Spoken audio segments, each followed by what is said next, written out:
একটা good news দিলাই আমরা সিলেটি চাচাবাতি যাও হল অনেক বিদেশ যাওয়ার সময় আমরা ডাইরেক্ট সিলেট তনে ফ্লাইট না পাওয়ার কারণে ঢাকা এয়ারপোর্ট তনে যাওয়া লাগে। সো ইনো অনেক সময় আমরা আগে যাইগি বা টিকিট ডিলের কারণে আমরা ঢাকাত থাকা লাগে, এয়ারপোর্ট থাকা লাগে একদিন। তো ইনো আমরা কোন হোটেলও থাকতাম না থাকতাম একটা লই একটা জামারাত করি, ট্রাস্টেড কোনো হোটেল আমরা পাই না। সো আমার এক বড় ভাই একটা হোটেল আছে, হোটেল আল মুসাফির, ঢাকা এয়ারপোর্টের সাইটে।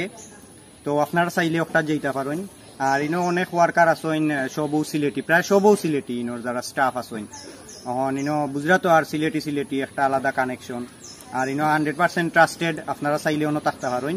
আর সবটা কি যে জিনিসটা আমার ভালো লাগছে তারা যে ইন্তনে যা লাভ করে, হোটেলের যা লাভ হয় ইনটা কি কিছুটা অংশ লাভর টেকা বিভিন্ন মসজিদ মাদ্রাসাত বা এতিমখানাত গরিব দুঃখী মানুষরে তারা দান করে।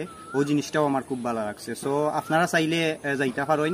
আর আমি একটার অ্যাড্রেস, তার ভিজিটিং কার্ড সবকিছু কমেন্টও দিয়ে রাখলাম, আপনারা চেক করতে পারেন।